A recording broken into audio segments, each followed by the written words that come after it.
Om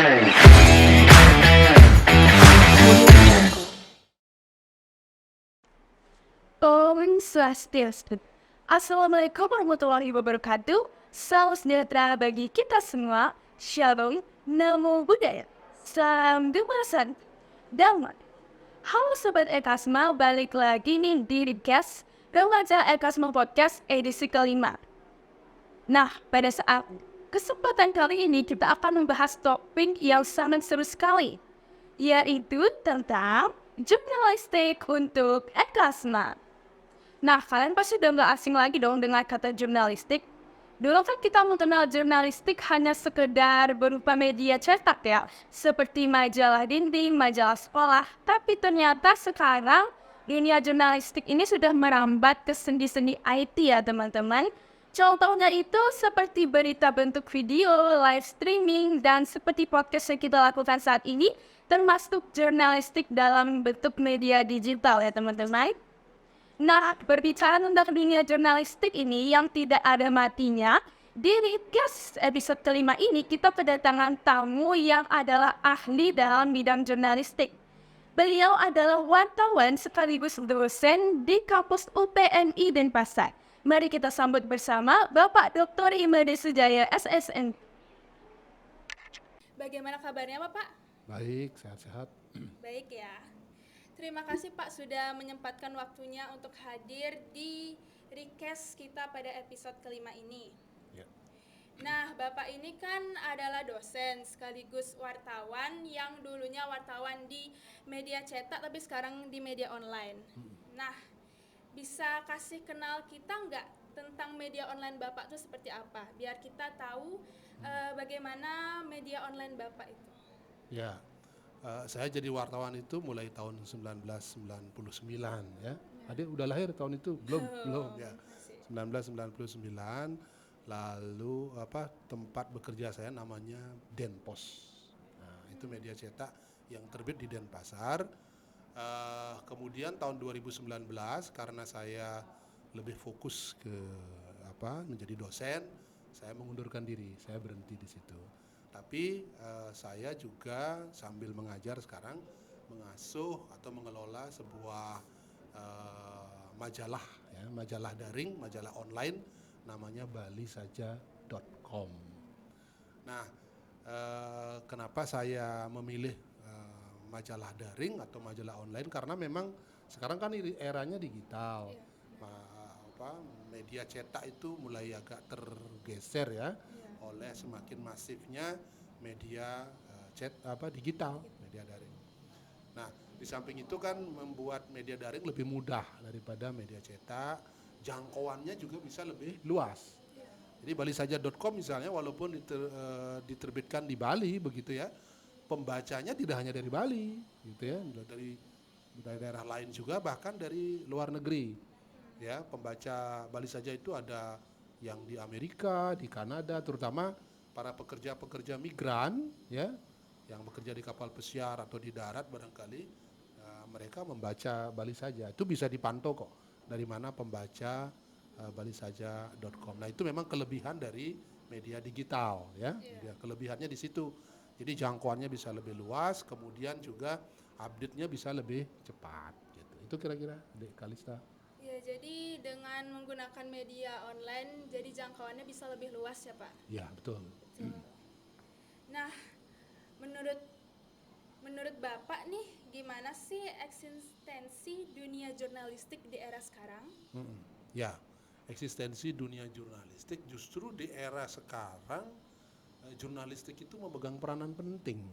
Karena sekarang adalah era informasi.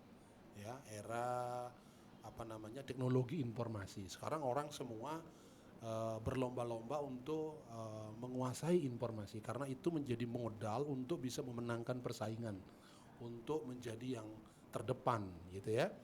Jadi hanya orang yang bisa menguasai informasi yang bisa memenangkan persaingan. Nah, dunia jurnalistik berkaitan dengan informasi itu. Tapi ada memang persoalan ketika era digital ini, dunia jurnalisme kita berhadapan dengan berita hoax, ya, berita bohong itu ya, berita yang tidak benar, berita yang dimanipulasi. Nah, ini tantangan dari dunia jurnalistik kita. Tapi kalau mereka yang bergelut di dunia jurnalistik secara sungguh-sungguh gitu ya, itu sekarang dapat kesempatan sebetulnya, kesempatan soal bagaimana, karena banyak informasi di media sosial itu tidak akurat, ya, tidak akurat, ya kan. Coba misalnya tiba-tiba kita dikirimi video ternyata hoax, nah kan. Nah, kalau yang media-media dengan cara kerja jurnalistik yang benar itu akurat. Jadi orang mencari informasi akurat pasti akan ke media-media dengan latar belakang jurnalistik yang benar. Maka media-media mainstream, media-media arus utama itu menjadi tumpuan. Nah, Bali Saja misalnya kan, media tempat saya bekerja itu, yang saya kelola sekarang, mengutamakan akurasi informasi soal Bali. Nah, kalau menurut Bapak pribadi, gimana sih kegiatan jurnalistik di SMA Negeri 1 Semarapura? Kan kegiatan jurnalistik di SMA Negeri 1 Semarapura itu ada majalah Celepuk, ada ekstra jurnalistik, dan ada ekstra podcast. Nah, gimana sih menurut Bapak tentang kegiatan jurnalistik di SMA Negeri 1 Semarapura? Siapa tahu Bapak bisa memberi masukan-masukan kepada kami. Silakan. Oke. Ya, saya sebetulnya kan saya orang Kelungkung juga. Iya. Ya, saya orang Kelungkung, SMA saya di Kelungkung, cuman tidak di sini. SMA saya di SMA 1 Dawan, tetapi dulu ketika saya siswa SMA, saya teman-temannya banyak dari sini di SMA 1 Semarapura. Dulu saya bikin mengelola majalah di sekolah saya, namanya majalah Lapili di SMA 1 Dawan dulu ya. Di sini punya majalah namanya Aksi. Jadi kalau bicara soal jurnalistik, SMA 1 Kelungkung itu, SMA 1 Semarapura ini sudah dari dulu itu sudah punya tradisi ekstra jurnalistik yang bagus. Ya, buktinya majalahnya tetap konsisten terbit. Sekarang misalnya majalah Celepuk, saya lihat sudah konsisten terbit. Tadi saya diberitahu oleh pembina sudah 4 edisi. Sekarang sudah masuk edisi kelima. Tidak mudah loh mengelola majalah biar konsisten terbit. Nah, terus kabar gembira lagi tadi saya dengar sudah punya podcast seperti sekarang ini kan. Karena memang eranya sekarang ke situ, era digital. Jadi selain punya majalah cetak, SMA 1 sekarang punya podcast, ya kan? Tadi saya lihat juga punya websitenya, majalah Celepuk itu sudah punya versi online-nya. Nah, artinya dari segi wahana sudah berkembang. SMA 1 sudah mengikuti perubahan wahana, tidak hanya cetak, tapi juga ke online. Nah, sekarang pertantangannya apa? Mengisinya dengan konten-konten yang terbaik. SMA 1 Semarapura ini kan menjadi semacam model ya, role model di paling tidak loh, di Kelungkung atau bahkan mungkin di daerah Bali Timur. Ya, Bali Timur ini menjadi role model. Nah, karena menjadi role model, maka SMA 1, adik-adik yang di SMA 1 Semarapura ini, di Ekasma ini harus punya komitmen menjadi yang terdepan itu. Termasuk dalam majalah. Majalahnya harus bagus. Isinya juga bagus, menarik, kan begitu. Nah, inilah pentingnya terus berlatih, belajar, melihat dari majalah-majalah di tempat lain, kita lihat apa sih kurangnya kita. Nah, terus dilakukan pembenahan gitu. Jadi saya lihat sudah bagus nih SMA 1 Semarapura, sudah berkembang ya. Cuman tantangannya itu tadi, ngisi konten nih biar konsisten. Podcastnya misalnya, jangan cuma di bulan-bulan awal nih gencar ya bikin sekian episode, tapi lama-kelamaan hilang lagi. Nah, ini penting menjaga nafas, ya. Nafasnya harus panjang. Nah, itu penting guru pembina mendampingi adik-adik, ya, dibuat schedule. Majalah juga begitu. Kalau terbit setahun sekali, bulan Agustus konsisten, tahun depan juga begitu. Itu belajar disiplin. Jadi di jurnalistik tuh sebetulnya belajar disiplin. Karena di jurnalistik ada deadline namanya. Jadi kalau orang yang terbiasa bekerja di jurnalistik, dia akan terbiasa bekerja disiplin dengan waktu. Kalau menurut Bapak pribadi, gimana sih cara buat konten yang menarik, Pak? Konten yang menarik itu adalah konten yang memenuhi kebutuhan dari audiens.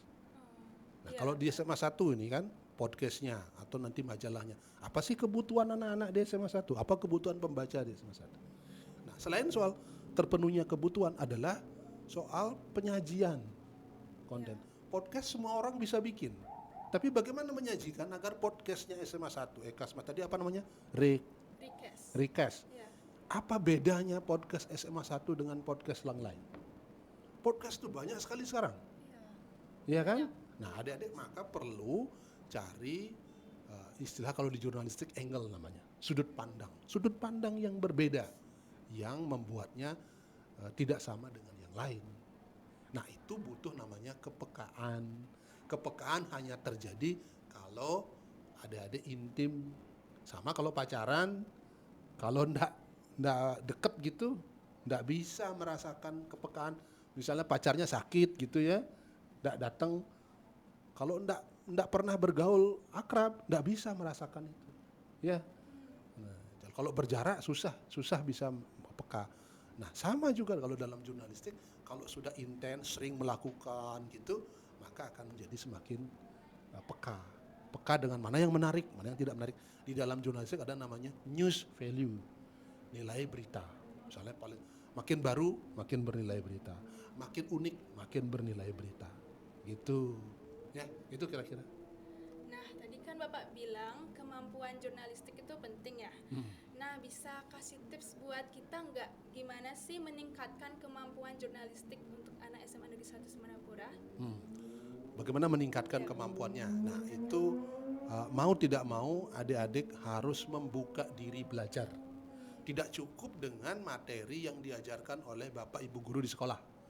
Adik-adik sekarang kan lebih mudah, zaman saya itu tidak bisa. Kalau mau dapat informasi dari buku, ya memang harus ke perpustakaan.